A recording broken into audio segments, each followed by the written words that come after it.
All right, and people can now see and hear us and stuff. Cool. Yep. Perfectly normal episode of the show. Ready to roll. I mean, it's not perfectly normal. Like, I won. I mean, It's been a while since I've won, you know. What episode of Game That Tune is perfectly normal? And Yeah. David, I think you've won 2 out of the last 3 episodes. Oh, that's right. I had the classic round theme. Round.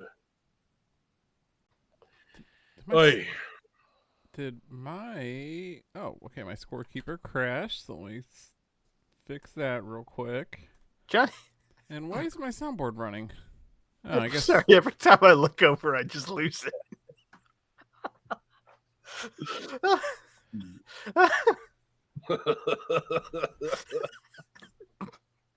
It's going to be tough to get through this. I think I'm going to have to change this filter. Okay, Johnny, is that a Guinness hat? Yes. Nice. It's one of the few... It's really the only hat I have. I don't really wear hats. I don't know if you guys ever know this is about me. Well, I've noticed that, Johnny. You're not a hat guy. No. Hats. Okay. Hats. Who is... oh, I gotta get everyone in the right squares here. There we go. All right, who's ready to start the show? Yeah, it was noted in our Discord that somebody had swapped places, and that was the only thing that was off. Yeah. Yep. Perfectly normal episode of the show otherwise. Yep. All right. David, you ready for the countdown? Yes, I'm sorry, I'm ready. Jesse, are you ready? Yes. John, are you ready? All right. 5, 4, 3, 2, 1, go. Welcome to Gain That Tune.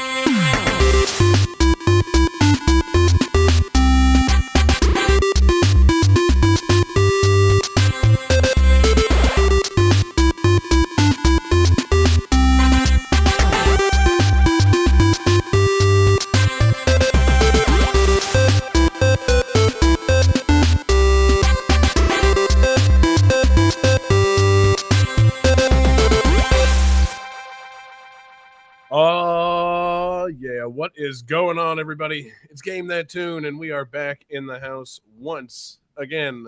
It's your boy, John Harrington here. We got John Regan, perfectly normal John Regan with us. Say hey. Brah, feeling so gnarly tonight. What is this? Let's just stop immediately. What is that? That's why you typed that California accent. Is that tied to your hat that you're wearing? Yeah. California, famous for producing Guinness Stout. Johnny's here rocking no shirt and a hat and apparently a Californian accent now. He's here. We got David Fleming with us. Say hey. Hey. And we've got Jesse Moore. Say hey. Affirmative. Yes. Man, what a perfectly normal episode of the show this is going to be. My goodness. It's Game That Tune, episode 291. And man, oh man, we got a great show coming for you guys. What we're going to do is listen to some video game tunes. We've each got 3 songs from a game. We're going to try and guess each other's games based on the songs and a little bit of trivia.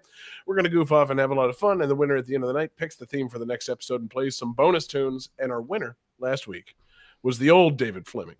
But the new David Fleming is here to tell us about this week's theme. Yeah, new and improved because the theme for this episode is games with redesigns. Yes, redesigns. Redesigns of characters, redesigns of... David, give me another example of something that could be redesigned within a game. Well, like a battle system could be redesigned. Would it be the same game at that point? Or that's my question, David. In redesigning a battle system, can you really call a game like a sequel to a game, or do you have to change the series at that point? I mean, Final Fantasy VII Remake has a different battle system. Is that still not just Final Fantasy VII redesigned? Yeah, that's a tough question, David. One that I don't know that we'll ever get to answer. It's very tricky. Yeah. They changed a lot. Hopefully something like that doesn't come up on tonight's show. No, I doubt it will. Really, the only thing you can redesign in the game is characters. Nothing else. I don't really have a great way to expound upon that. David, you're right. You can redesign more than just a character, a battle system. Would you say you can redesign like a story by making like a continuation of the story? I'll leave that for you to defend your game. Right. Yeah. Would a Good sequel point, buddy. be a mere redesign of a game just by being a continuation of the previous story? Well, I mean, it depends what sequel, because if it's like Mega Man 5, that is in no way redesigning things. Oh, it very much It does. redesigns the 4 into a 5. Exactly. And there's 8 brand new robot masters. Whoa, this one looks different than the other one. They redesigned every boss and level. Think about it. This is how like deep I had to go on this theme, man. We might be talking mere sequels on this episode just to piss David off. But no, we got a great show coming up for you guys tonight. Games with redesigned elements. For our live viewers, obviously, it's a perfectly normal episode. There's nothing weird going on camera at all. For our podcast listeners, it truly is a perfectly normal episode. And we will make no further allusions to our bizarre appearances. And yeah, we just got to get. I didn't even think about how the listeners have no idea. Yeah, there's no reason for us to be acting any differently for the podcast. That's one of the oldest jokes in radio, talking about being naked at the station. Like, nobody knows. Yeah, exactly. Nobody knows how many episodes of this have been made with me pantsless. Wait, I've never once listened to like FM radio and heard a DJ say they're naked. Is that something they do? I mean, You It's never like a listened to Howard Stern? It's like a prank that you can do. Or, like, I know when I was on the radio, like, the day after Halloween, I kept talking about how everybody's Halloween costume was amazing. And I got a friend who was listening. It's like, yeah, I'm sad I missed it. And then he realized, like, wait, how would I know if someone was dressed up? It's like, yeah, thank you. That's the joke. Yes, good job. Radio's a good thing. It's an easy thing when you don't make a video thing to accompany it, like us, Howard Stern. But yeah, it's going to be a great episode. So Johnny, let's just jump right into it. Game 1.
Alright guys, so this is one of the top 5 highest grossing arcade games of 1985. It is cited as an important it's cited as an influential game in the platform genre, paving the way for games like Super Mario Brothers and Ghosts and Goblins and Alex Kidd and Wonder Boy.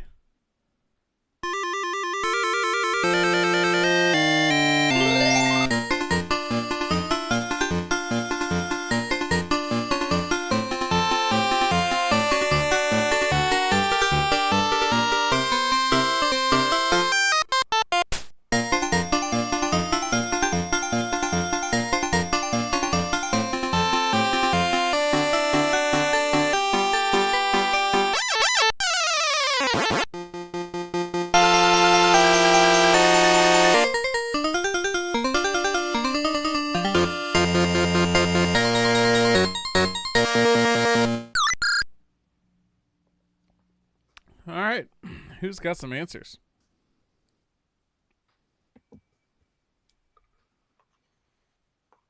I do. Nobody else seems to. Yeah, sorry. It's hard to write. Being corn and all.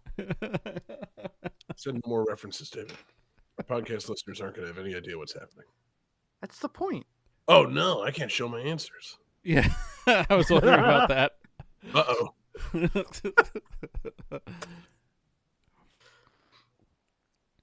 All right. Well, whoever can show the answers, let's show them.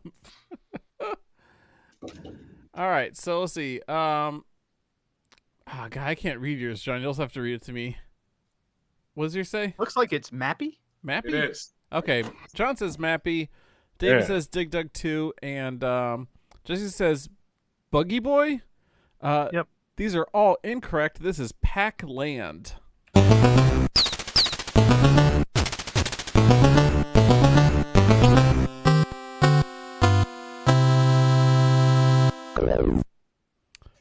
Dang. Pac Land. It is a side-scrolling platform arcade game. You run with the buttons and you jump with the joystick, which I find to be insane. What? I don't care for that. Or at least I know the home console ports did that. Maybe they had a 3-button setup in the arcade. I'm not sure. But for the home ports, like on your NES and your TurboGrafx 16, you had B was left, A was right, and up was jump. I was just going to say, it's like, what home console had a joystick? Like, I don't remember the Atari. NES having a joystick. Yeah. Well, yeah, Mostly- I just meant your input device, whether it's joystick or direction pad. And yeah, it's got bright, colorful graphics, and Pac-Man has a new redesign with boots and a hat. Is that why you're wearing a new hat tonight, Johnny? That's why we're gonna do that. Pac-Man's got a new hat. Dang. I didn't know he had a new hat. That's dope. Yeah. Why would... I mean, the boots I get, because he has feet now. But, like, why a hat? Because he's carrying a fairy under it. The game is that you're trying to get to the end of the level with a fairy under your hat, and then you let the fairy out. You do that 3 times and save a few fairies, and then you play through the stage backwards to get back to your family. Basically, each level is referred to as a trip. So you have a trip to the woods, a trip to a haunted mansion, a trip to a swamp. And you have your rounds within the trip. So 3 rounds of going left to right, trying to get the fairy to the end. And then round 4 is you get some magic flying boots and go back to the beginning to your wife and kid. It's pretty weird. I like the escalation of levels. Like, oh, you have to walk to the woods. You have to walk to the swamp. Like, okay, you have to walk to the haunted mansion. Like, wait, where the fuck did that come from? Yeah, I want to say there's also like a pirate ship level, if I'm not mistaken. David, does Pac-Man not famously feature ghosts? Yeah, but I'm just trying to think, like, if they're trying to make it more of a platformer and you're like walking places, where does the mansion come up? Where in Pac-Land do the ghosts live, David? If not the haunted mansion. You I'm know not what? even Yeah, sure you got me there. Yeah. I mean, honestly, like where else do Inky and fucking whoever the fucking other ghosts are? Where do they live if not a haunted mansion? Yeah, so the ghosts are Inky, Blinky, Maze? Winky, no, Inky, Pink, Blinky, Pinky, and Clyde. and Yes. a 5th ghost is in this one, Sue, who I believe is originally from Miss Pac-Man. I can't remember what they named because I know Miss Pac-Man they renamed a ghost. But I feel like they might have combined Pinky and Sue like later on. yeah, Right, and so the Pinky Sue. my favorite feature though about this game is the ghosts are in vehicles throughout the game. Well, Like that doesn't seem fair. like as you're driving around, there's ghosts in Having to do with ghost cars, that's fucked up. ghost buses, cars, pogo sticks, flying saucers, and airplanes. And Okay, hold the fuck up. Are we considering pogo sticks vehicles now? Yeah, that's a viable form of transportation. That's a I- toy. Technically, I wouldn't say viable, Yeah, but Jimmy, yes. define viable. You've never like pogo stick to the office one day? No, No. You've never taken. I would argue that doing it requires more energy than walking. Does your city not have pogo stick lanes? for Honey, I'm people off to on the stick? pogo this evening. Yeah. So, God, imagine if all the cities had like a bunch of pogo sticks instead of all those like scooters that got thrown in the city. I mean, we did have a pogo stick lane, but there were so many open manhole covers that people kept falling down that they had to close them out. So No, it's foolish of you to put the pogo stick lane on the manhole cover line on the street. That was just asking for trouble. You never know how much a manhole cover can flip and spin until you hit it with a pogo stick just right. are pogo sticks like bicycles? Like you have to do it out in the actual lane? Because if you're doing it on the sidewalk, you're gonna mess someone's day up. You know, if you bounce into them. So they got to be on the road. There has to be like on the bike lane or something for the pogo sticks. The pogo stick lane. Another lane for the pogo. Yeah. I mean, I don't know that you'll lane, sidewalk, pogo stick lane.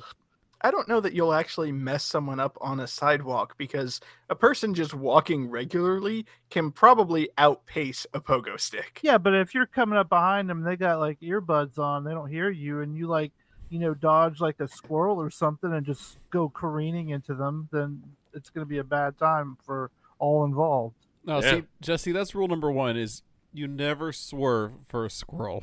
You just keep going, man. You just pogo right over it. God, could you imagine if you pogoed onto a squirrel and then you got squirrel guts all over the person walking? I don't think squirrels are they're not like ketchup packets. If you pogo stick onto one, it's John, I mean, I honestly thought, John, you're going to that's a lot say, of I don't think force. squirrels have guts. Yeah, no, I mean, they definitely do it. They're just like whoopee Just cushions.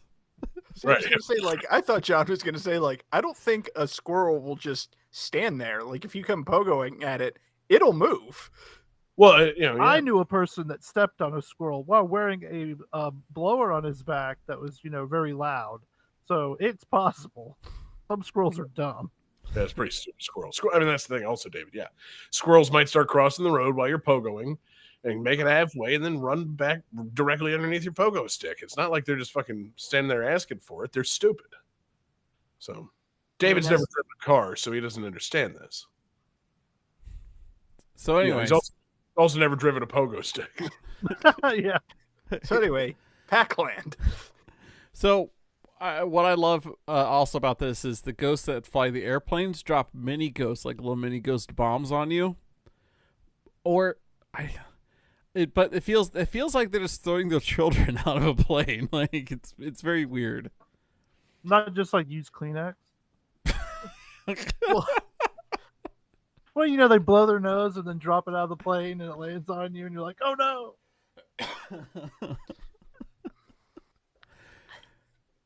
Game 2. Well, before I you have do so that, many thoughts, I'm not sure where to go. I just wanted to say it's the 42nd anniversary of Pac-Man. So Oh, good pick, nice. Johnny. Yeah, nice pick there, John. Are we going? Is it my game second? Yeah. Yeah. So on this show, sometimes we have guests, and it's been a while since we've had a guest. But one of our guests was the fantastic T.L. Foster, and when he came on the show, he instead of bringing 3 songs from one game, he brought 1 song from 3 separate games and ushered in a new era of Game That Tune. And rather than grill him for it, we decided to honor him by continuing to bring it back every now and then. So it's time yet again for a VGM threesome. VGM threesome. VGM threesome. VGM threesome. I'm still upset that name stuck. It's good. Are you saying that you're redesigning Game 2? Oh yeah, Game 2's been redesigned as a VGM threesome. I can't remember. Do I do trivia before I give you the game, or do we just play the music? I think we just play the music. Yeah, Yeah, music good. and then Music. trivia. All right.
how you guys feeling? Good. Now, seriously, it's been a while since I've done a VGM threesome. Do we do a trivia thing? Yeah, now Yeah. you do trivia while we're All right. So, you guys should have your answers ready anyway. This game is the first of a planned release of multiple volumes of remake of the original game.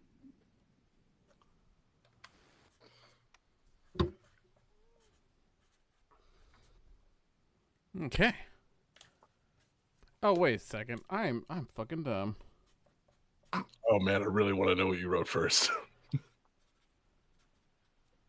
Okay. Here we go. Hey, look, Johnny wrote Final Fantasy VII Remake.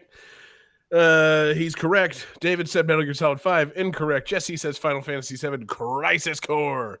Sadly incorrect, but I'll give him a half point. I thought we used remake already. This is a VGM threesome, baby. It's fair game. Oh, that's cool. Yeah, VGM threesome means you can bring things back to the show. It's something I've been, playing around with. So, yeah, man, this Final Fantasy VII Remake, it's back again. I don't know if you guys played this or not. Johnny, did you? I know you played the original Final Fantasy VII. Like, you played the whole thing, right? I've watched somebody play the whole thing. Uh-huh. I've never actually played the whole thing on my own though. But a few years ago, I did that fundraiser where we played Final Fantasy VII for 48 hours straight. Yeah. I forgot you were involved in that. Yeah. So, based on that, can you give me a couple of ways in which Final Fantasy VII Remake has redesigned elements of Final Fantasy VII? Well, I'm guessing that they remade the graphics. That's the primary change. Yes, I'm guessing they've re-recorded the music. they did. They made new music. That's right. Yeah. And for my third part, I'm gonna guess that they've changed the battle system to be more real time. Oh, Johnny, man, you really got a beat on what it is to do a Final Fantasy VII Remake. Yeah, they redesigned many elements of the original game. They, like you said, freshly recorded music. I love the new music. It does not dishonor the original game. They don't botch anything, which is truly impressive given Square's tendency to botch remade music. The battle system is fucking blast. I like the action of the battles, and it looks a lot better than the PlayStation 1 version. Hot take. Hot take. Yeah, pretty good. Fully voiced too. Fully voice acted. Got some new voice actors in the mix. It's a 30-hour thing based on like 5 hours of original game. It's like entirely too long and thorough remake. It's pretty dope. Have they announced so when good. they're releasing part 2? No. Okay. What they said, I think they came out, Nomura was like, look, just, pray and hope as hard as you can. And the more energy you give us, the faster it'll come along. So the longer the takes is just you don't want it enough. Right. So that's your fault, guys. I thought they released a part 2. Isn't that what Remake Intergrade is? No, actually, that's really just it's A side story. It's an enhanced remake of this one. It's for PS5, so they added in a little extra side story and redid the game for PS5. Oh, okay.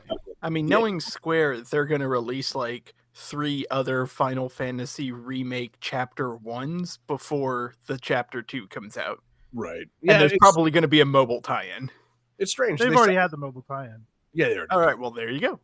They said they wanted to, make it in the same vein as like Final Fantasy 13, which they made 3 games out of, and they managed to do a pretty good job of cranking those out quickly. So, like, I don't see why they can't crank this out just as quickly. Like, I feel like we should have the next one by Christmas, like soonish. But nah, who knows? Probably ain't happening. But it's a great game with a lot of remade elements. Too many to list, quite frankly. I honestly think we could have a new one by Memorial Day. Really? As of this recording, 5 days from now? Yes. Okay. Get on it, Square. Yeah, Johnny. Well, actually, no. Get on it, fans, because if we don't have it in 5 days, it's because we don't want it enough. Yeah, really, we should spend the next few days praying. Thoughts and prayers. They do a lot. They let's focus our thoughts and prayers on Final Fantasy VII Remake Part 2. Nothing else. Yeah. It's really good to be making a veiled political point while my video makes me look like a fucking talking banana. Yeah. Oh my, this is so much going on tonight. Oh my Yeah, god. it's deep, baby. Johnny, John, you can't say that. Our podcast listeners will have no idea what you're talking about. It's like, what do you mean John's a banana? That's crazy. That doesn't track at all. He sounds like perfectly normal John tonight. Anyway, Yeah. Johnny, I know what a banana sounds like. Yeah. Let's keep it going to the second part of the VGM threesome.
All right, guys. Feeling good?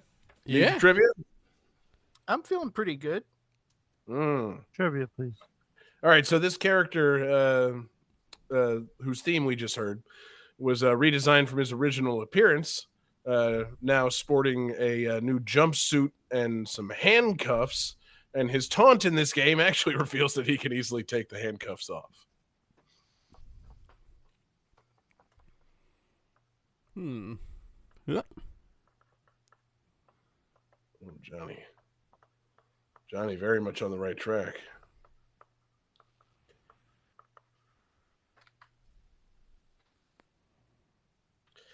All right, so Johnny says Final Fight. He was on the right track, but he's incorrect. Jesse says Street Fighter 4, which features the character I'm talking about, but isn't the music. David has the correct answer. This is Street Fighter Alpha 3.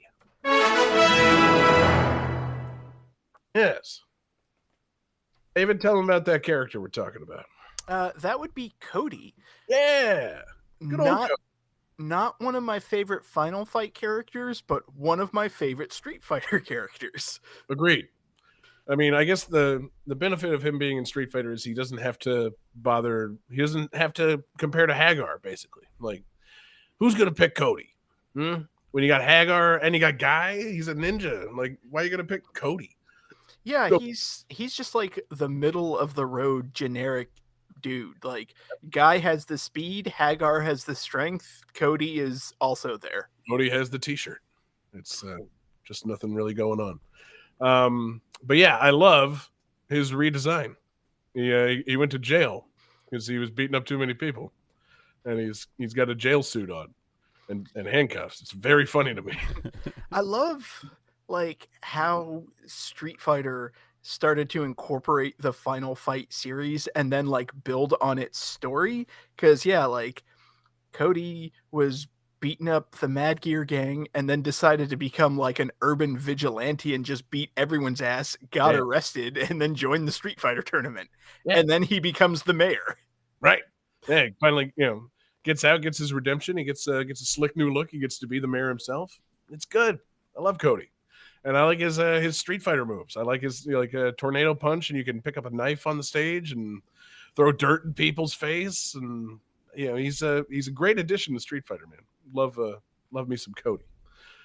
Plus, I just love a guy, I don't know, wearing a classic jail jumpsuit. That's very funny to me. Like, yeah, I don't know. It's a nice touch. It doesn't make him any like cooler, but it makes him somehow more appealing. Like, okay, so because like you look at him in Final Fight, he's like, oh, he's Mr. Perfect with the fucking the blonde hair and the the build, and he's got the girlfriend. Good for him. And now it's like, he's just kind of an idiot like all of us, and beat up too many guys and went to jail. Like, I can relate more to this character. He's got a little stubble. I feel Cody more once this redesign hits. He's good. Wait, I'm concerned. Are you relating to him more because of the jail thing? No, because he's just he's not like he's not a fucking like perfect vigilante guy. It's like the laws of man do apply to him, and again, just a little less clean shaven. That just makes a character a little more relatable for me. I like it. Can you imagine if they ever arrested Batman for being a vigilante, threw him in jail? They've tried for years, John. They don't know who he is. I mean, really, they've been trying. But he keeps on just evading those police, baby. He's flying on rooftops. They can't find him. I do love, I think it's Cody's, one of his win screens in this, he's like celebrating and whatnot, and then he kind of looks back and just hauls ass, and a cop chases him off the screen. Yeah, dope. I love it. He's great. Yeah, glad he's still part of the series. Honestly, I'm not big into Street Fighter 5. I might pick it back up with Street Fighter 6, but I kind of want to see him go back to jail. Maybe he's a corrupt mayor now. He took a bribe or something. Just want to see some justice for those corrupt politicians, of which Cody surely is one. Anyway, Johnny, let's keep it going to the final part of the VGM threesome, the climax, if you will.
All right, guys, how you feeling?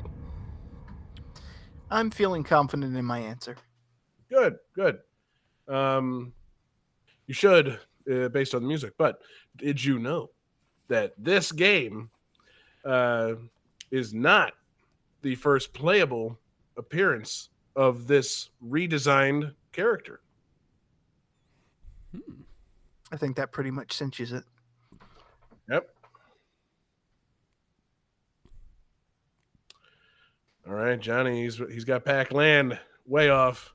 David says Tekken redesign, sadly incorrect. And Jesse says Tekken 4, oh, so sadly incorrect.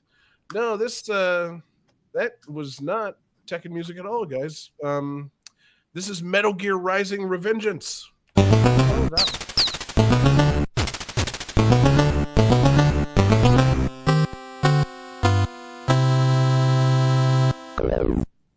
I'm sure that I don't know, our more metal attuned listeners are in the chat just flipping out on you guys right now. Our GTT radio metal guys who just love that soundtrack.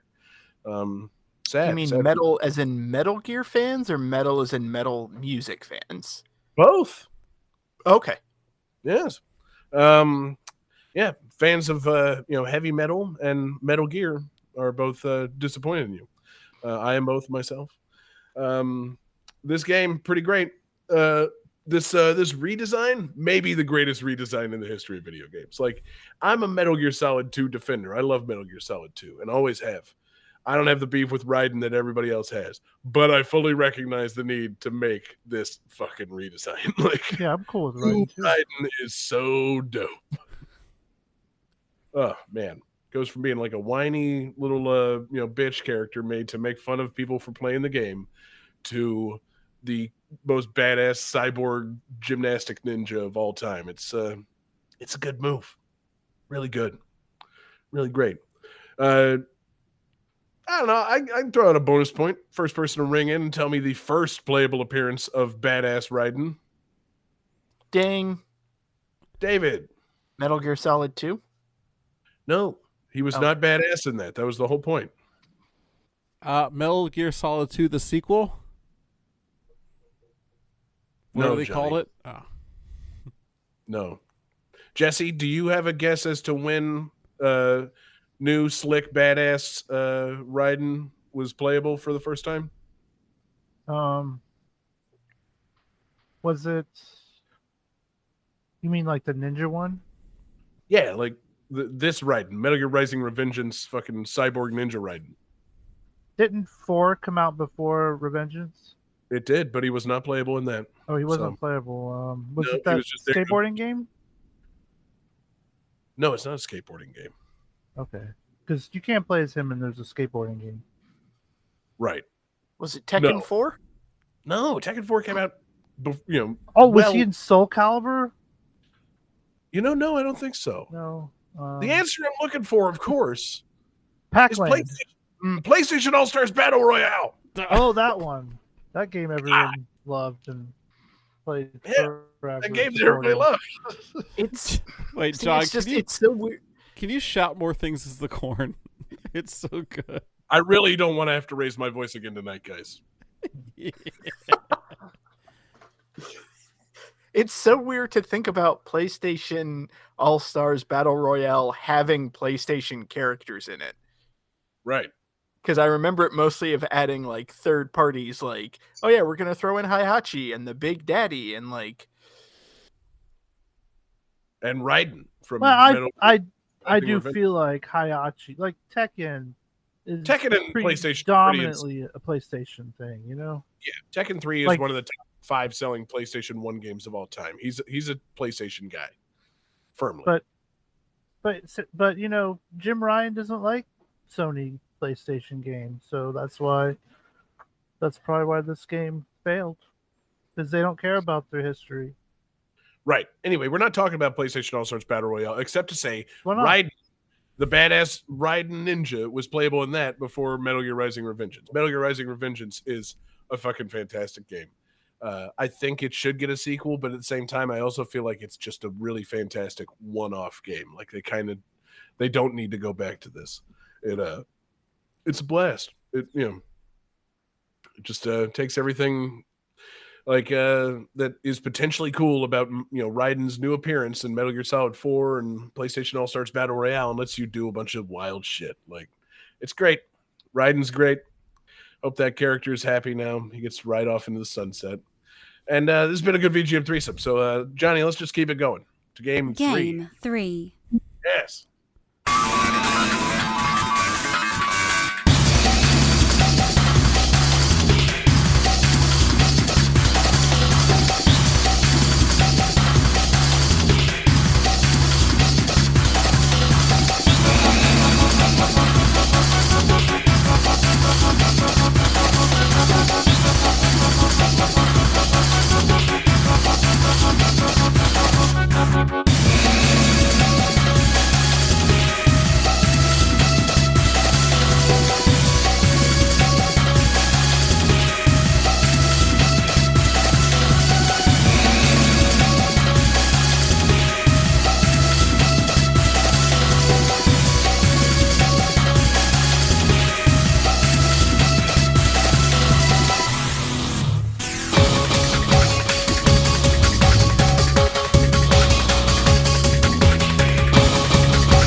All right, everybody back? Yes. Okay, cool. So in this game's files, there are sprites relating to a rhythm game that can be found. It is unknown what they may have been used for or why it only appears in this version of the game.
All right.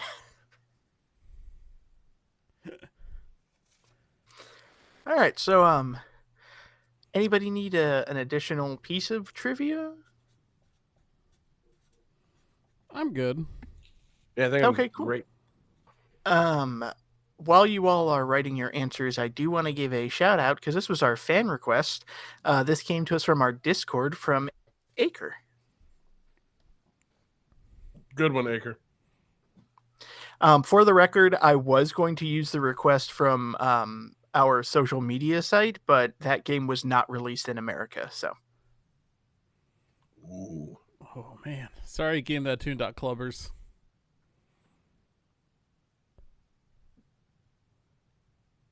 all right. So, Jesse has drawn a penis with John's face on it.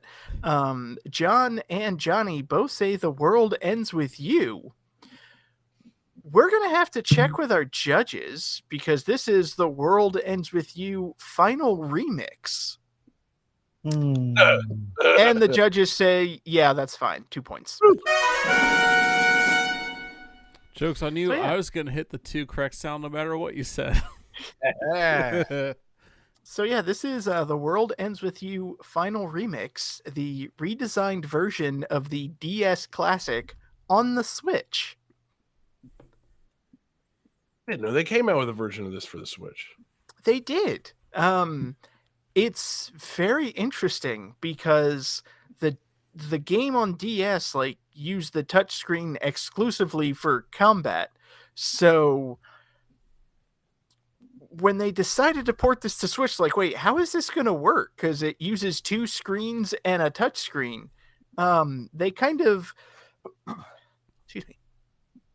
They kind of use the Switch touchscreen, or you can unattach the Joy-Cons and use the infrared pointers, sort of like Wiimote pointers, in order to combat in this game. Which, it's a single-player game, and you have an AI-controlled companion, but because of the Joy-Con aspect, this game actually lets you play in co-op. You can have your companion play with the second Joy-Con. Oh, that's fun. Wow. Cool. So that's the world ends with us. I mean, technically, yeah. Yeah. Or maybe the world ends with them. The world ends with you and me. You and I. Please. God, if I was with my grandmother, she would definitely correct that. It's you and I, John. Well, is it really that? Because is it the world ends with I? Nope. No. In your fucking face. I love the idea of you playing a Switch JRPG set in like an apocalyptic Shibuya district. Yeah. I mean, it does seem like the exact kind of game that grandmas would be into. Like Parcheesi, Monopoly, The World Ends With You. Yeah. I mean, that's just my grandma to a T. You know, old lady from Tulsa, Oklahoma, huge fan of cartoon Shibuya. Like, you know, she's just all about it. She's receptive to it, and you know, she loved it. Yeah, no. Sad confession, David. Never played this yet. I keep wanting to. I didn't know it came out on Switch. That's actually that's a big driver. I might actually consider it now. I think you should. It's a pretty fun game. One thing that I'm very, very grateful for is in this redesigned version, like it's mainly the combat system that got redesigned. They didn't really touch the visuals, which is good because this game has very striking visuals. Like it almost has like a Jet Set Radio graffiti style to it. It's very like, yeah, it's. I don't know if y'all are looking at. I have to stay on top. I have to not look to stay on topic. Yeah. No, like every character has that like very solid, heavy, like black outline to them. The designs are very angular, and because it is set like mostly in a fictionalized version of the Shibuya district, like fashion is crazy in this game. You actually can equip different badges, and like if you wear certain clothes, you can get it trending, and then that will give you like stat bonuses. That's cool. Yeah, because it really goes for broke on that like. I don't know if I like it though. The idea that the game is like judging me as to whether or not it's like my outfit's cool, and then like rewarding me based on it. Like, I kind of want it to not judge me. Like, just okay, whatever outfit you're wearing is cool, and trendy. I don't want like to not get the stat bonuses because I don't look cool. That would upset me. But I mean, you can It's also very important to look cool and know that I look cool. Fuck, I can't keep a straight face. What's the problem, guys? John, you're literally a piece of Swiss cheese right now in front of a whole cheese board. Yeah. Podcast listeners, I am so sorry. Sorry, guys. I didn't realize this was going to be a problem. Man, we're doing redesigns. Trying to redesign myself as often as possible here. Can we please make the album art for this episode just all the different versions of John? I'll snap some pictures. Talk about madness in the multiverse. Jesus Christ. The cheese universe. Oh, man. Cheese. Jesus Christ. As it were. That's totally all right. Anyway, yeah. So I was making a joke about how the game judges you, and I don't like it. But it sounds cool.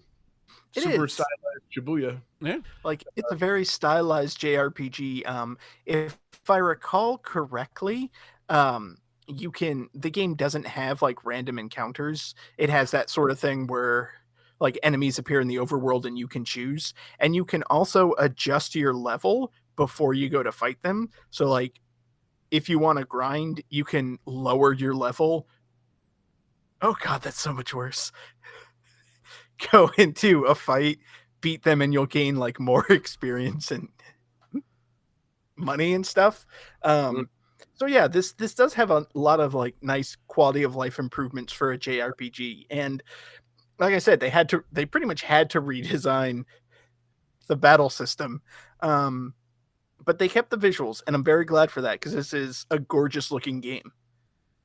Yeah, I like it, man. I dig something highly stylized. I think it's pretty cool.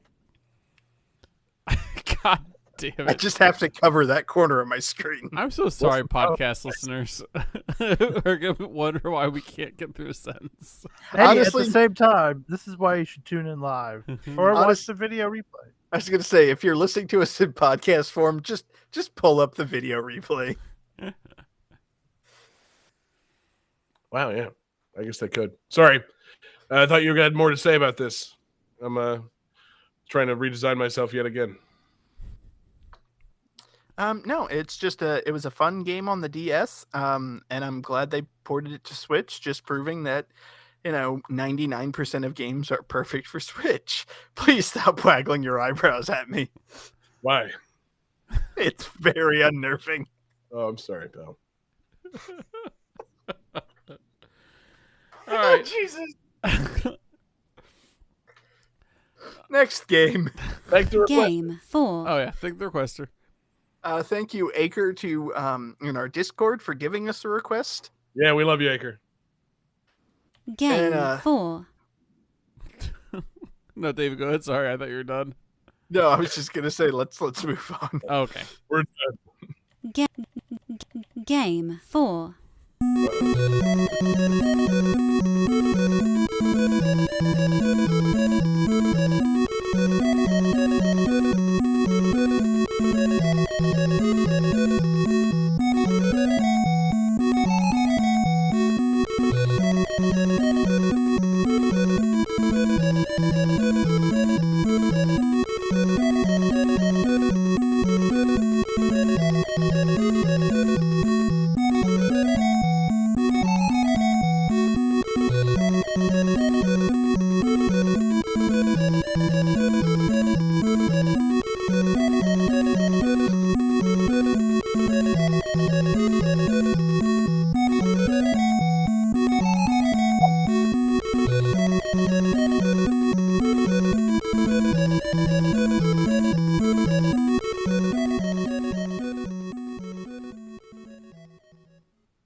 One of this game's taglines was "From Russia with fun."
All right.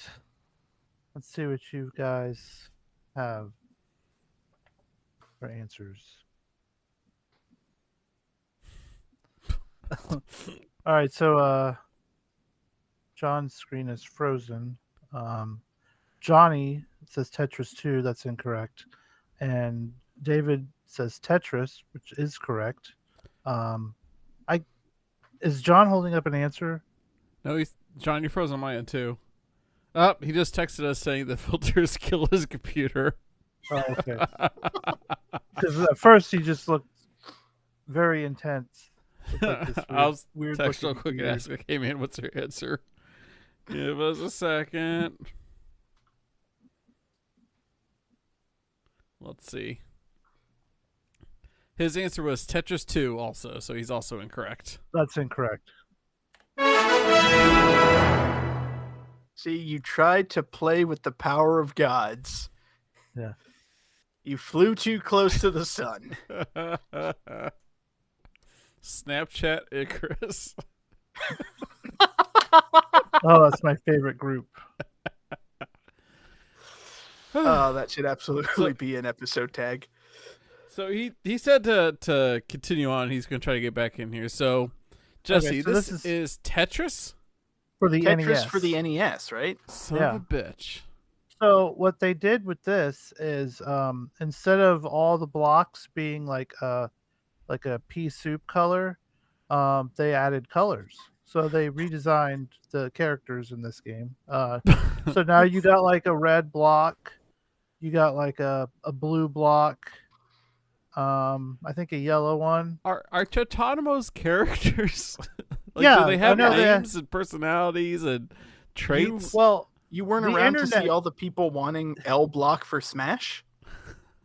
Well, at one point, the internet did fool Jeopardy, and Jeopardy had like a question about how apparently they had names, and they had these like silly names that somebody put on a wiki somewhere, and turns out that's not really their names, and someone just got some bad information. That's awesome. Yeah, that's some pretty. Oh, that's good amazing stuff. that they fooled the fact checkers over at Jeopardy. Yeah, I mean, technically in Puyo Puyo Verse Tetris, there are characters based off of the Tetris pieces. So you have like S and L and T. So, yeah, it's the personification. It counts. But does this truly count as a redesign? Because they added... yeah, they're different colors. They added colors. Can you... Yeah, they redesigned them. How else do you need to design them? I mean, they did actually, like, if you look at Tetris on Game Boy, they're just kind of flat blocks. But in this one, some of them have like a rounded, almost look like glass. Some of them look like they have indents. But cause I'm thinking of colors. Because I'm thinking of all the different gameplay changes that happened to Tetris over the years, right? Because I know there was a Sega arcade Tetris, and that was the first to let you do that last minute like move when you're like about to place, like when you get to the bottom, you can move left to right real quick. And then there was another Tetris that added the ability to hold pieces for later. I don't think NES Tetris did any of that, but I guess There's 2 players. On the NES Tetris? On the think so. Nintendo NES Tetris or the Tengen NES Tetris? Because there's 2 Tetrises for NES. Yeah, I know. guys. There's Atari one. Yeah. And I don't know which one had the 2-player.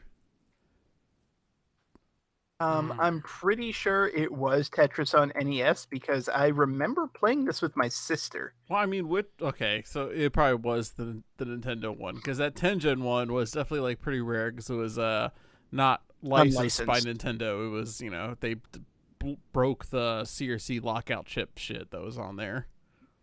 Also, this game features a host of redesigned Nintendo characters. Because, like, in the ending, you see a bunch of just, like, Nintendo characters, like, hanging out. Like, Link is playing an ocarina. Samus has a cello for some reason. Like, I think Bowser has an accordion. But, yeah, they're, like, slightly redesigned versions. All right, I'll count it. I'll say this is a redesign. I like how you're going to count it this when is it's my David's theme. theme. All right, David, do you count it as a redesign? Yeah, obviously. All right, fine. And this is where hyper tapping came from. It is where hyper tapping came from. You're absolutely right, actually. David, have you seen videos about hyper tapping?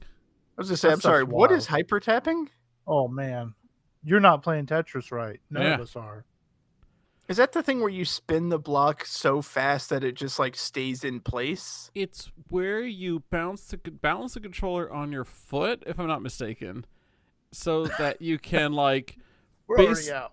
I think it's that you basically bounce the controller up using your like non-dominant hand, like from the bottom of the controller, so that you can mash the buttons faster. Like instead of trying to mash the buttons by going down, down, down, down, down with your hand, I think it's a lot faster. I can't remember if it's faster to go up, up, up, up, up with the other hand and mash the controller into your fingers, or if it's like I think it bounces it on your foot and you smash like one side. Again, the idea of bring the controller buttons to your fingers instead of bringing your fingers to the controller button.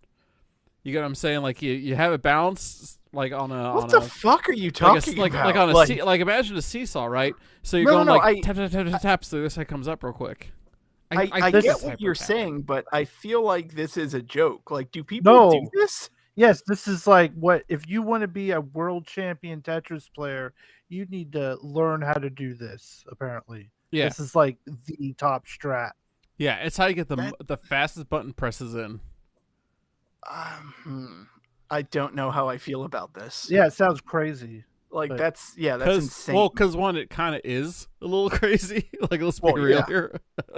If you want to be a world Tetris champion, yeah, you're crazy. Yeah. So he's saying I need to be so good at Tetris that I need to balance this controller on my foot. On my foot. Like, how do you even? What part of your mind thinks of like I need to push these buttons even faster? Maybe I'll just slam the controller into my hand. Like, how does that thought even come into your mind? You know what though? It's honestly not that off because you know how I won at Mario Party 2 a lot was. Do you remember that there's a mini game where you wind up the Shy Guys, like the little Shy Guy with helicopters? I always fucking wanted that game. And I noticed the reason I won was because you guys would hold the controller and try to mash the buttons as fast as you can. I would put the controller on the ground and then like make my muscles and my arms spasm as fast as possible to like mash those buttons. So much. Yeah, and I would mash this button so fucking fast. So like I kind of get it that like like you're gonna experiment and try to find a way because my whole thing was like it's much faster to move my arm than my fingers. Spazzing my whole arm is a lot faster than spazzing my fingers, and that's the same technique that like drummers use, right? That's how you drum faster. You don't drum with your wrists, you drum with your arms. So I totally get like, you know what? The more you can take your arms out of the equation, the faster it's gonna go. It's like, yeah, let's bring my feet in. Fuck it. Not to mention while you're doing all that, you still have to navigate the blocks to where you want them to go as well. So yeah, there's you gotta a lot hit going it. On. Yeah, you can't just. It's not just like fast. You also have to be accurate. Yeah, right. Because like like I don't have to be very accurate when I'm just trying to wind up the fucking Shy Guy. But like no, I actually if I want to move blocks in the right place, I gotta actually be hitting the button at the right time and in the right direction. Remember when Tetris was just like I want to kill some time on the bus, like. How did people get this into it? Dude, remember Tetris on the TI-83 calculators? You guys ever do that? I remember doing that because I was killing time on the bus. Ah, see, that's how I think you could. That's how I killed time in economics class. I don't think you could hyper tap with your TI-83 though. I don't know. You know what? I wonder if anyone's tried that. I would like to see somebody hyper tap on their TI-83 plus. Your economics teachers like, Johnny, what are you doing? You got your shoes off, your sock foot is on the desk, like, not now. Yeah, just in the back of the fucking class. Michael Cobbs, get over here. I'm gonna hyper tap your ass so good. John, go to the principal's office. Yeah. Oh no. I don't know what you just said, but it sounds terrible. Get out of here. Yeah, that was my senior year quote from our friend Michael was, thank you for putting TI-83 on my calculator. It really helped me get through our economics class. That class sucked. That's like all, like that was he and I's like entire friendship was playing 2-player TI-83 Tetris. Well, I mean, to be fair, like Tetris is the game that brings people together. It stopped the Cold War. Yeah, no, that was one of the first major exports to come out from behind the Iron Curtain. I know, I meant what I said. Yeah. And it is crazy when you look at the history of Tetris, because it was basically you had like 10 different people making 12 different deals at the same time, you know? Like, it was really insane. Well, the whole reason that like Nintendo got the rights to it is they went to like purchase the exclusive rights or everything, and they're like, look, we already have this running on our hardware. Like, how did you do that? It's like, oh, we'll pay for the rights for this too. Like, they were just offering to buy rights for every version that they could, and they're like, all right, you want to give us money, it's yours. So yeah. So Jesse, this was your game. Do you have fond memories of NES Tetris? Oh no, I like to play Tetris where you're supposed to, or like in handheld, you know, on the Game Boy.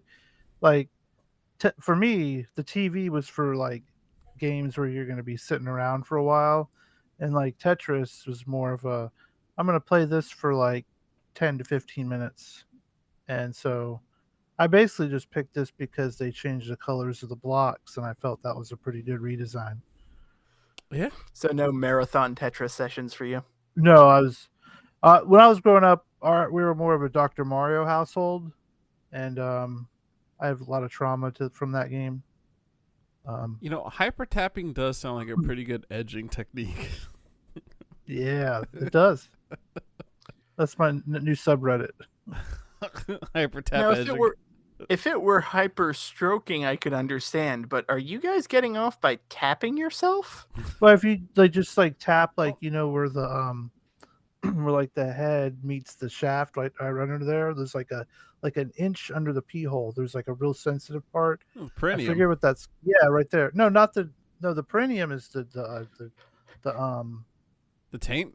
The taint. Ah. But no, there's like this little spot right, and if you like tap it, it's supposed to feel good. Yeah. So you could hyper tap that part. Plus, David, the whole idea of edging is that you don't actually finish. You're supposed to just like, you know, take forever.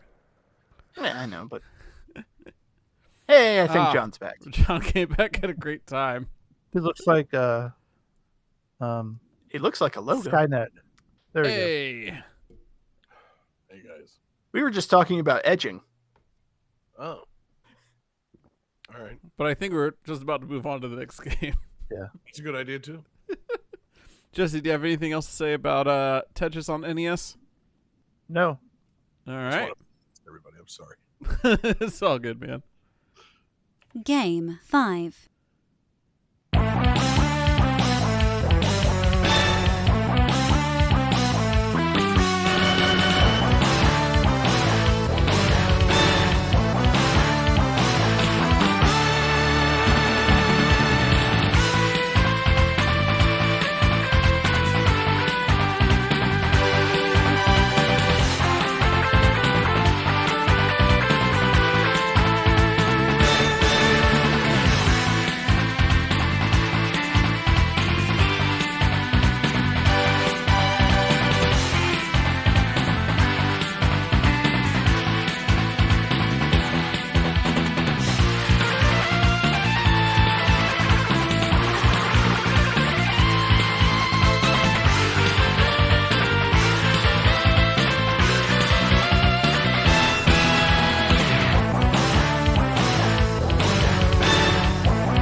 All right, so the Italian stage in this game is based on the movie Way of the Dragon, specifically the scene where Bruce Lee fights Chuck Norris in Rome. The background is identical to the movie and even includes stray cats, like the movie.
All right, who has their answers?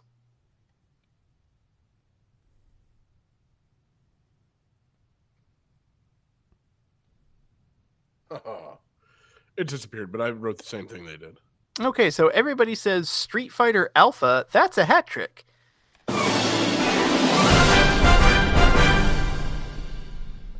That's a hat trick. Yeah, that's the hat trick sound, isn't it? Oh, right. I forgot that we changed it. I was so used to it being like its own special sound. Anyhow, yeah, this is Street Fighter Alpha. That's a distinct sound. It's been that sound for some time. Yeah, man. Are your ears okay? That's a completely different sound than what plays for the other correct answers. We got for one right. For two right. For a hat trick. 3 hits of the drums there. What if we get 4 right? There's the hat trick sound I was thinking of. Okay. Sorry, John, go ahead. I'm saying all this is not making the podcast, so keep going if you want. Yeah, play another sound if you want, Johnny. It's going behind the credits. Stop hyper tapping the soundboard. Oh yeah.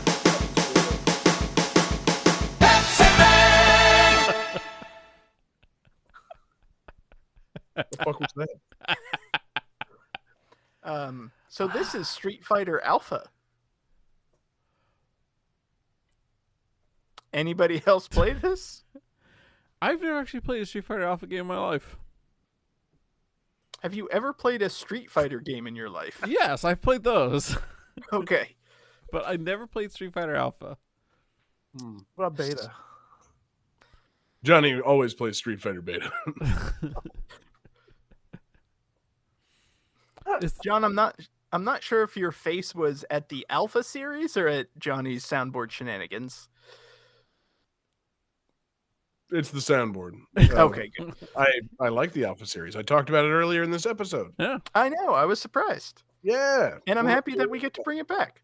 So who gets redesigned in Street Fighter Alpha besides, obviously Cody's not in it yet. So who are we talking about here, David? Well, technically everyone. Because specifically the Alpha series takes place between Street Fighter and Street Fighter 2 because the Street Fighter chronology is very fucked up. So every character looks a little bit younger. All the sprites got redesigned to look younger. Ken has shorter hair. Ryu has a white headband instead of his normal one. And these designs stuck around because the sprites from Alpha went into like the Marvel vs. Capcom series. So when you play Marvel vs. Capcom 2, it's Alpha, Ryu, and Ken. But probably most famous of all, Chun-Li has a completely different look in this game. It gets rid of her traditional dress and she's wearing like a full skin tight bodysuit with that weird like vest thing. I'll be perfectly honest, I kind of prefer her Chi Pao, but the Alpha design is fun. It definitely looks different. Yeah, I like the pants. Good pants.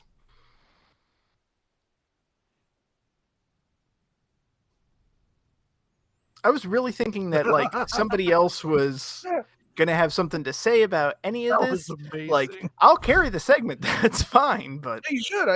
I like the pants. They're good pants. Yeah, they're great pants. I was thinking about like redesigned characters.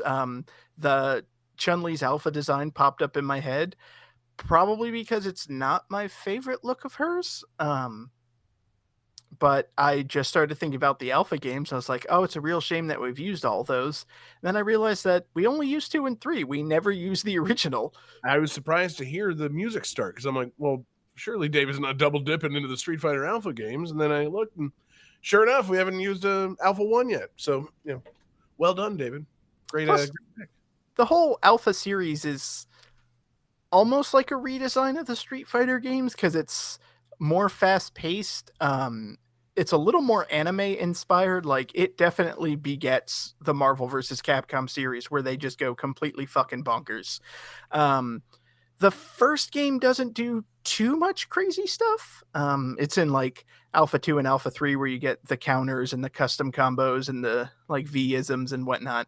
The first game's a little more grounded, but it's still more fantastical than Street Fighter 2, if that makes sense. Like, it's definitely the first of something new. Right. It's strange that it would be grounded, given that Dreams is literally in the title.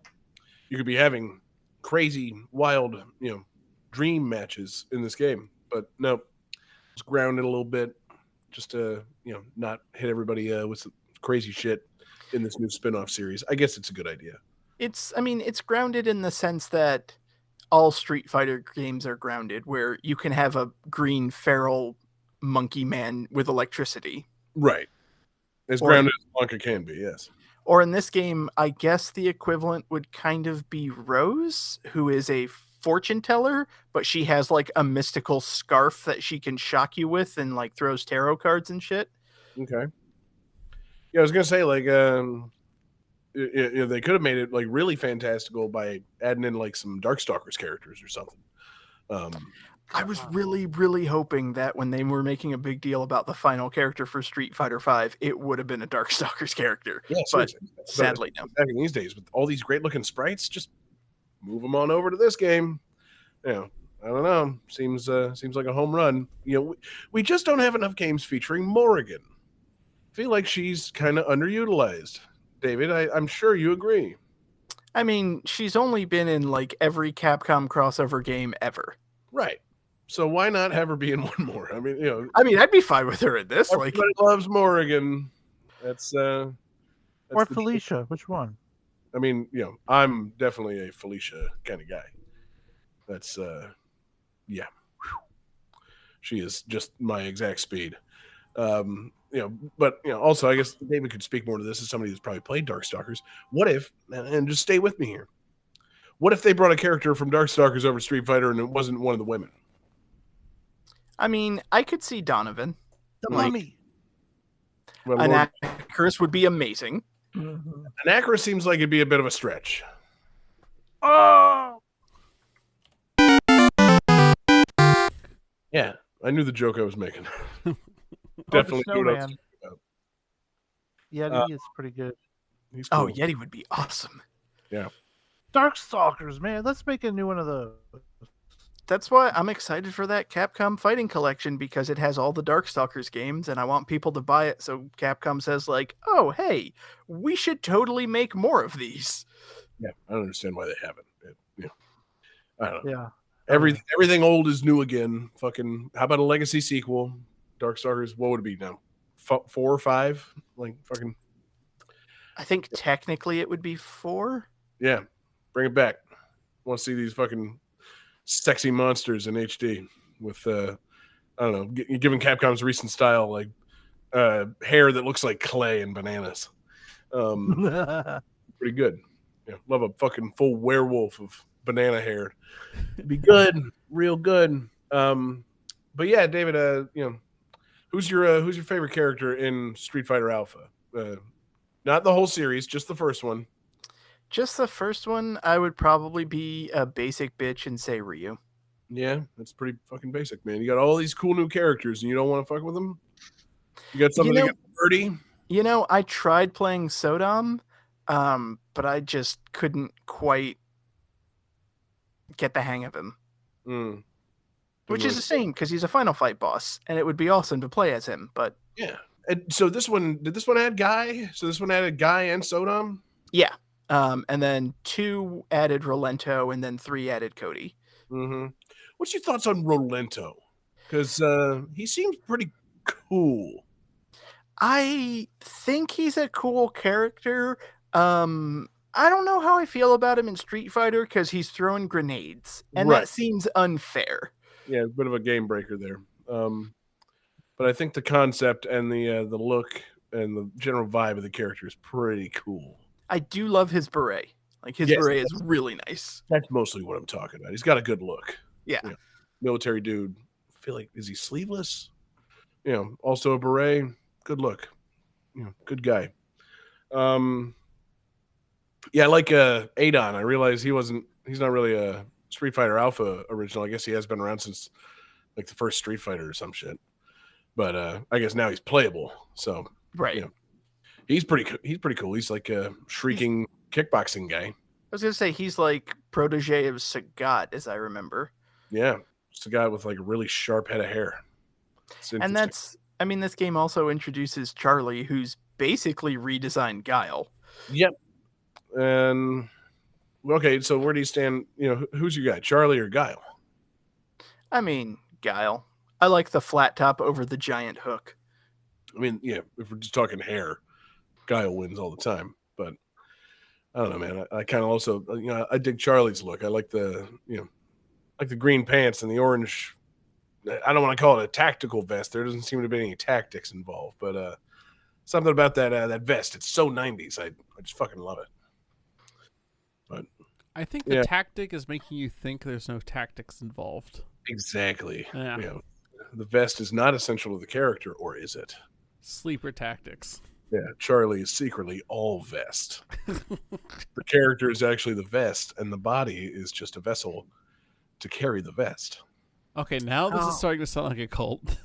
Yeah. Is that why in Street Fighter V he has like the patched up Frankenstein body, like the vest just accumulated other bodies and made a new host? Mm-hmm. Yeah. Okay. Ed gained himself together and fucking went back to the tournament. It's pretty fucked up. Yeah. That actually does sound like pretty in line with Street Fighter lore. God, yeah. I would love to be fighting a sentient vest. It would be pretty good. But yeah. I would love to be leading a cult of vests. I mean, I really like the vest. I mean, Johnny, don't be crazy. You can't lead a cult of vests. The vest is the leader. If there are other vests, they'll try to like infringe on the throne. Like, no, one vest leads the cult. Yeah, one has to rule them all. Oh my god, can you imagine Lord of the Vests? Just remake all of Lord of the Rings except it involves Charlie's vest. Beautiful. Yeah, shit. Ugh. You know, it would make the game or make the movies a lot more stylish. Is all I'm going to say. But the question is, would the hobbits have Charlie's hook hair or just the vest? So wait, if he puts the vest on, he becomes invisible. Right. So then you have, how do you know he's wearing the vest? He's got. It's also a lot harder to get on and off. Like with the ring, you can just be like, "Oh, invisible," but with this, like, "Oh no, I got to put my vest on." Oh, no, okay, now I'm done. Well, that was going to be my question. Like, the one ring also turns invisible. Does the one vest turn invisible, or are you just a floating vest now? No, it's the whole thing. Yeah, Okay. you'll turn invisible. It's the same rules as the ring. The vest remains. Like you can see like the weird like dark stuff and the Nazguls and whatever like Frodo does, but Now, they can't. actually, so the real question is then: does the Eye of Sauron have Charlie's hook hair? Yes, Clearly.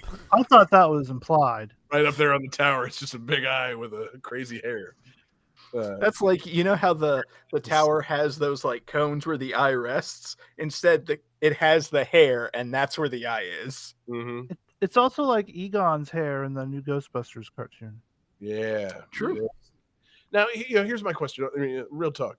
It's Charlie, I don't know the full story, but he was killed and brought back to life as like, new dark mecha Charlie in Street Fighter 5. I thought he was Blanca. You're thinking of the Street Fighter movie. Yeah, that's the movie. That's not. And he was almost killed in that. That would have been great if they just blown his brains out. But no. But yeah, so Charlie, he's like back from the dead, and he's got the same hook hair and vest. He's got like a dead arm. I want to know, Shadaloo or Sin or whoever brought him back, could they not fix his eyesight? Why does he still have glasses if he's like a resurrected corpse? I mean, I would imagine it's like Oro fighting with one arm tied behind his back. Like, they're purposefully limiting his power. Like, if they take away the glasses, he's too strong. If they take away his glasses, he misses his old glasses, and he becomes all powerful. I mean, like, if you have an undead super soldier who's trained in throwing sonic booms, he has to be nearsighted. Otherwise, you're just fucked. That does explain the shitty range on his sonic booms. It's nearsightedness. There you go. See? It all makes sense. David, real quick, are you aware of the redesign they did for Oro for Street Fighter 5? Are you aware of what's now canon about Oro? Doesn't he fight, like, instead of purposefully, like, tying his hand behind his back, he just has it out and doesn't use it?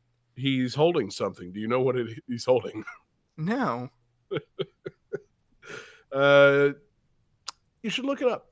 It's very fun. No, I'm kidding. He's holding a turtle. Oh.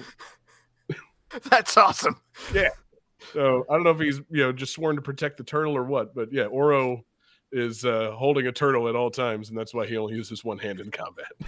I will tie one hand behind my back to give you a fighting chance, because otherwise I'm too strong.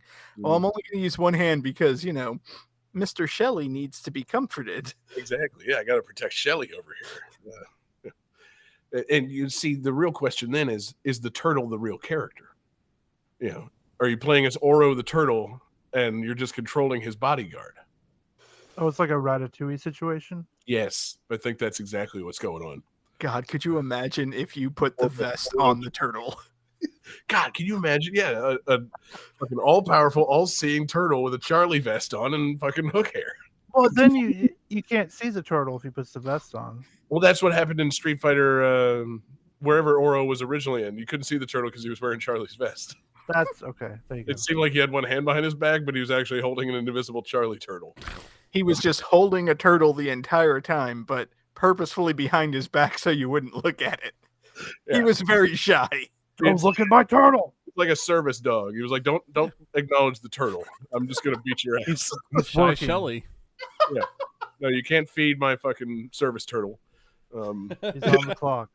Yeah. I'm gonna beat your fucking ass just for asking about the service turtle. Service turtle. God.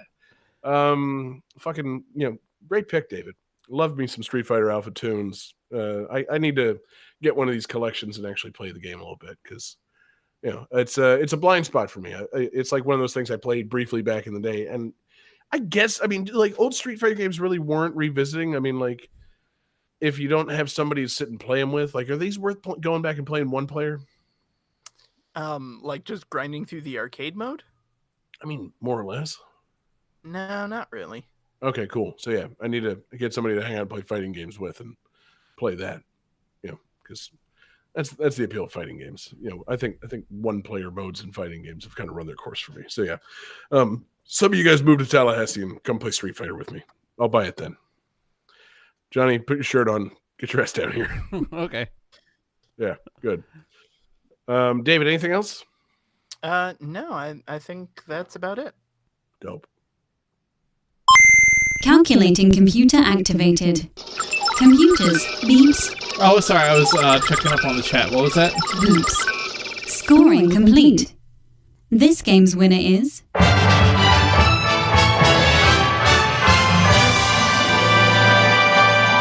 John Regan. It is? It is. I have the highest score. Thanks to Yeah. that threesome, I did very well in it. He always does good in a threesome. You beat me by 1 second. Yeah. Not gonna take that bait, but yeah. Wow, Johnny, great job. Yeah, thank you. Yeah, well done. You are yeah. Johnny was redesigned into a competent player. Exactly. That's the real redesign. Johnny, he's wearing Charlie's vest. That's why you can't see the rest of his clothes. It's over his shirt. Yep. And yeah, Johnny, he's been resurrected as a good fucking Game That Tune player. That's going to be the change going forward. Johnny's going to hit a hot streak headed into August Absurdity. That's the storyline. 6 in a row. Oof, fuck. Yeah, so great job, Johnny. You get to pick a theme for our next episode. What do you got? So when I was mashing the Pepsi Man button earlier, that got me thinking about tie-in games that tie into some product or a movie or whatever, but tie-in games that are basically a marketing device. They don't have the whole game doesn't have to be a marketing device. Like I'll leave it, give you some wiggle room. I mean, are you saying games like a licensed game, like a game based on a movie? That's perfectly fine. That's Any part of kind it, sure. IP. But then, like a game with a product placement would also be valid. Yes. Okay. Because yeah, I mean, I wouldn't say that every game that has a product placement acts merely as a vessel for marketing that product. There's usually more game around it. But Right. That's why I'm leaving you with the ambiguous tie-in games. Is the game could be a tie-in? There could be a tie-in in the game. mm-hmm. As long as there's a tie-in somewhere in there. Yeah. Well, It's like a mini game where you're like tying shoes. What if your character is in a suit wearing a tie? Guys, save the questions for the show. This is the show. I mean, just bring your things and I'll game over you when I think it doesn't fit. We'll let the show decide next week. Yeah. Sheesh. Yeah. So I look forward to many Thai-based games next week. Oh, they all take place in Thailand. In Thailand, yeah. You asked for it, Johnny. Thai sounds like too many things. I love Thai food. Yeah, me too. So I can't wait to bring a Star Wars game. TIE Fighter? TIE Fighter. Because that's also just a tie-in game if it's a movie license game. Right. That's true, too. So, oh, fuck. Yeah, like that. I was like kind of glaring at you because that's a perfect example of what. Yeah, that's what he wants. yes, cool. David, Yeah. that's what I would like. Yeah, we're gonna tie it in. So don't be surprised when I pick a Star Wars game. Mm-hmm. I will not. Great theme. Gonna be a great show. And man, what a show it's been this week. Thanks to everybody watching live with us, putting up with our nonsense on our live show. There will not be any further live show shenanigans to really incentivize you watching the live show. This was a one-off. Don't tell them that. It almost killed my computer, Jesse. I don't want them coming back thinking I'm ever going to do that again. No, we'll also have other shenanigans. Yeah, I could do that instead. Yeah. No. All shenanigans hereby banned from the live show. Oh. Just buy Our an actual... next person who says the word shenanigans, I'm going to pistol whip. Yeah. John, just buy a banana Johnny, costume. what's that restaurant called with the John, just buy a green suit. Mozzarella sticks. Buy a banana outfit, buy a green suit, just buy a whole bunch of costumes, and instead of having your computer. Some green screen and do some chroma keying. That would be pretty fun. I want to do that. That's fun. All right. So, yeah, there will be shenanigans as soon as everybody gets their green screens. But in the meantime, thanks everybody watching live with us. We're live every Wednesday night. We're on Twitch, we're on YouTube, we're on Facebook. Search for Game That Tune. We love you guys watching live with us. Thank you to everybody listening in podcast form. Our podcasts come out Tuesday mornings. They're at GameThatTune.com or anywhere you get your podcasts. We super appreciate you guys listening. Thanks to everybody checking out Patreon, patreon.com/GameThatTune. It's the home for awesome exclusives. We've got GTT gyms, we've got mixtapes. We do movie commentaries from time to time, which we got to get back on track with.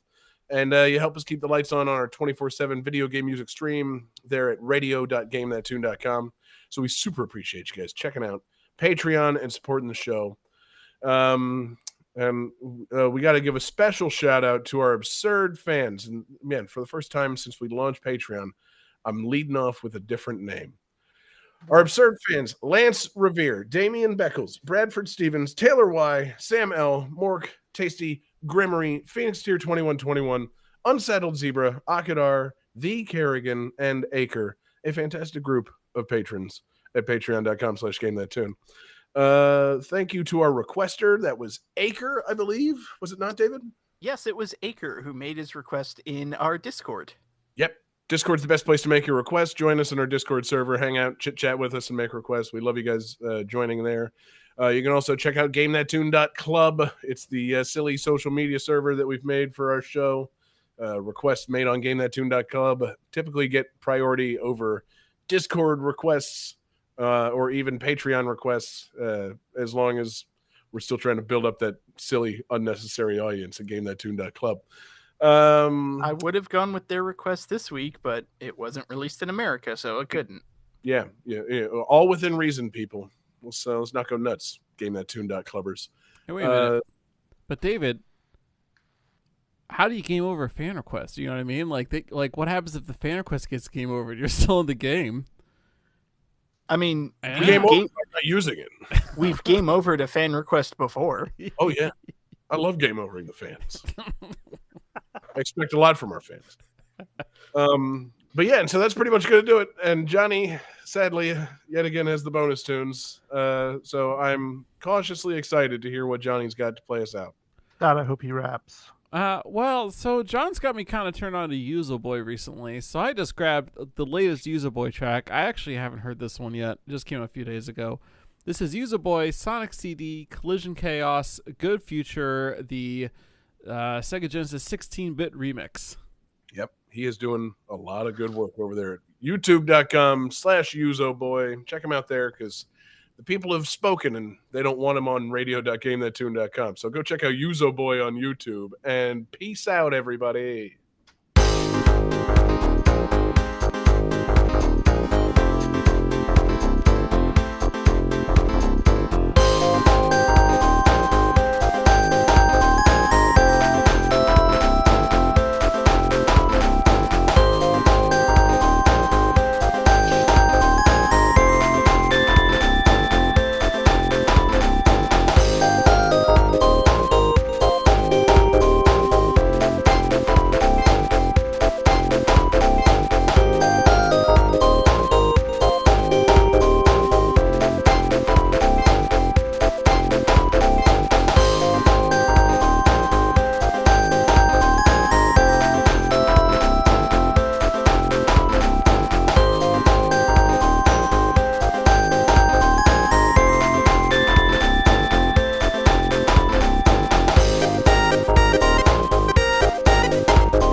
I thought that was going to go on for like 8 minutes.